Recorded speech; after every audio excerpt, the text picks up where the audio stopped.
Bismillah walhamdulillah wassalatu wassalamu ala sayyidina Rasulillah sallallahu alaihi wasallam sayyidil muhibbin sayyidiz zahidin. Amma ba'du, sahabat-sahabat yang dimuliakan Allah, ulama-ulama sufi begitu mudahnya membuka hijab sehingga bisa menyatukan hatinya dengan zat sang khalik.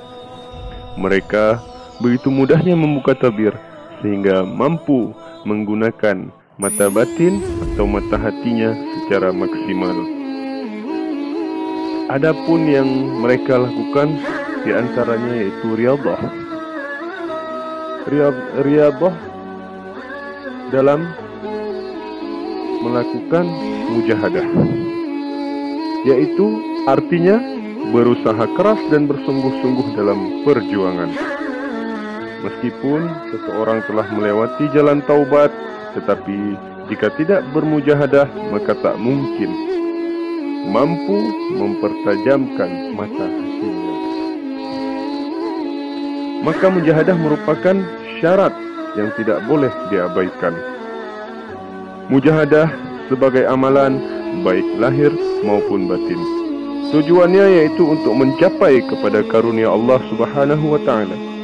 Karunia itu bisa berupa mahabbatullah, ilmu mukasyafah atau ilmu musyahadah, dan yang terakhir dalam mencapai makam ma'rifatullah. Jika seseorang telah mencapai makam ini, maka daya batinnya dapat diberdayakan secara maksimal. Kata mujahadah diambil dari ayat-ayat Al-Quran. Misalnya, A'udzubillahi minasyaitonirrajim. Bismillahirrahmanirrahim. Walladzina jahadu fina lanahdiyannahum subulana. Yang artinya mereka yang bersungguh-sungguh di jalan kami akan kami tunjukkan kepada mereka jalan-jalan kami. Di dalam ayat lain Allah juga menerangkan, wajahidu fillahi haqqa jihadi.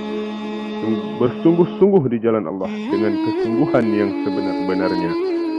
Bersungguh-sungguh dalam perjuangan, dalam memelihara diri dari berbuat dosa kembali.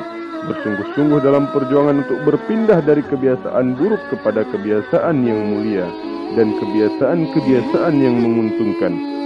Bersungguh-sungguh melawan hawa nafsu, karena hawa nafsu cenderung mengajak kepada keburukan dan dosa.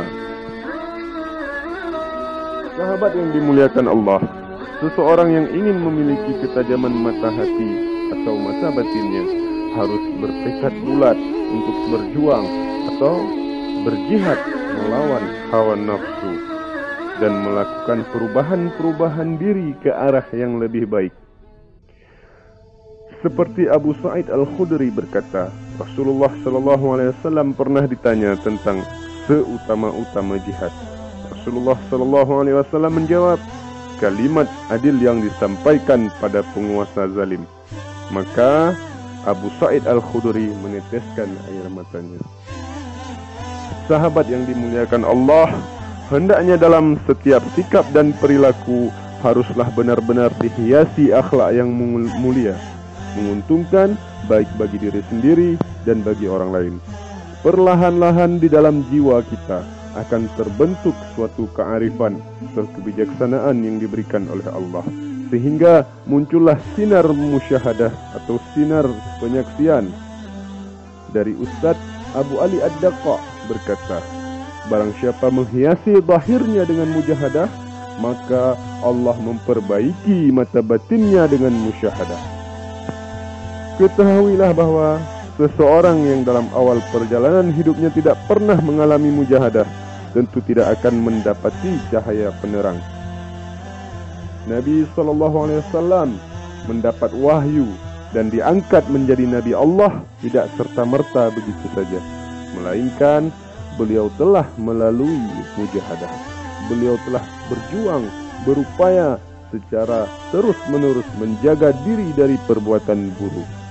Terus-menerus pula berusaha menghiasi akhlaknya dengan kebaikan, kearifan, dan kecerdasannya dalam bertindak maupun berpikir secara benar. sehingga mengantarkannya pada makam tertinggi di antara para manusia. Maka jangan dikira bahwa mujahadah itu datang dengan begitu saja. Jangan dikira ketajaman mata hati atau mata batin itu dapat diraih seseorang dengan serta-merta. Mustahil, sahabat yang dimuliakan Allah. Seseorang bisa memiliki ketajaman mata hati atau indera keenam jika ia tidak bersungguh-sungguh dalam menempuh latihan rohani. Barang siapa pada awalnya tidak pernah berdiri, maka pada akhirnya dia tidak akan bisa duduk. Demikian kata Abu Ali Ad-Daqa. Kata Abu Ali Ad-Daqa, gerak zahir menyebabkan berkah rahasia. Artinya jika akhlak senantiasa baik dan perbuatan selalu jauh dari maksiat, maka seseorang akan mendapat berkah yang bersifat rahasia pula. Berkah rahasia adalah kemurahan Allah berupa apa saja yang membuat seseorang akan menjadi takjub karenanya. Sahabat yang dimuliakan Allah, ulama-ulama salaf sering sekali berpesan agar kita bersungguh-sungguh dalam menempuh hidup dan menjalani kebenaran. Kata As-Sirri, bersungguh-sungguh kalian sebelum sampai pada batas akhir kemampuan yang membuat kalian lemah dan kurang, sebagaimana lemahnya fisik kita.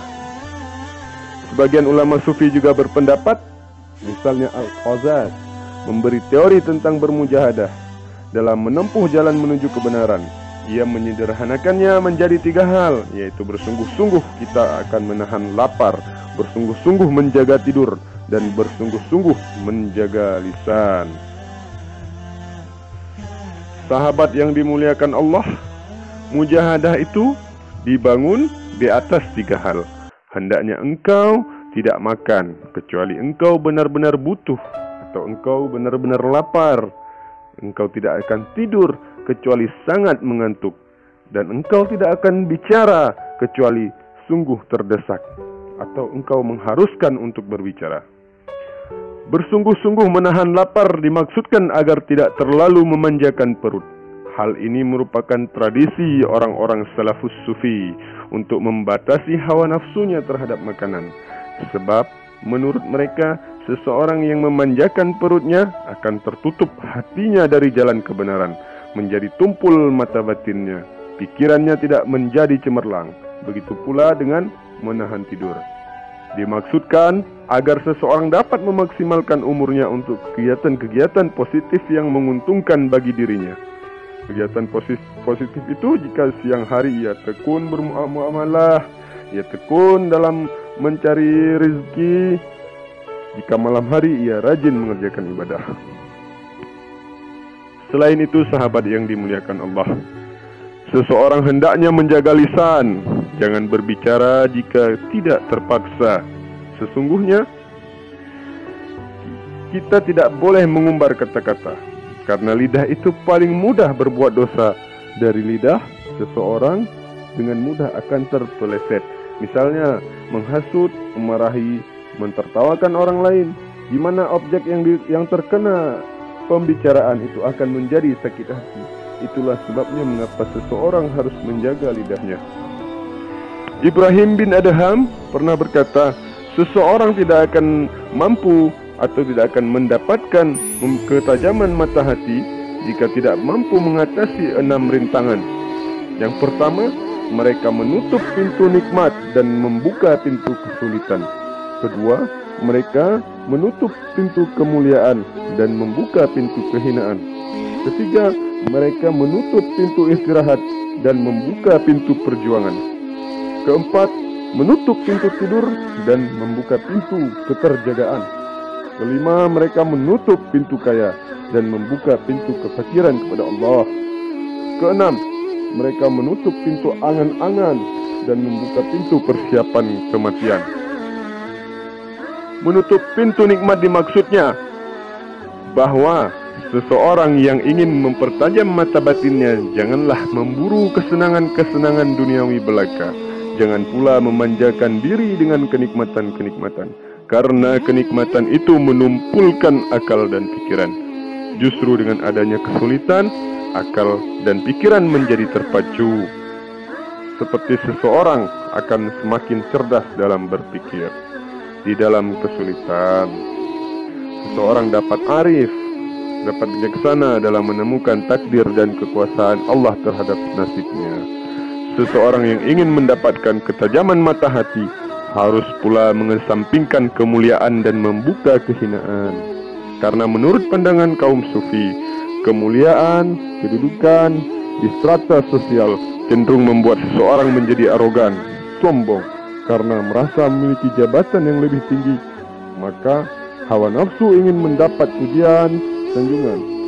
Padahal keinginan yang demikian itu membutakan mata hati dan merupakan penyakit jiwa.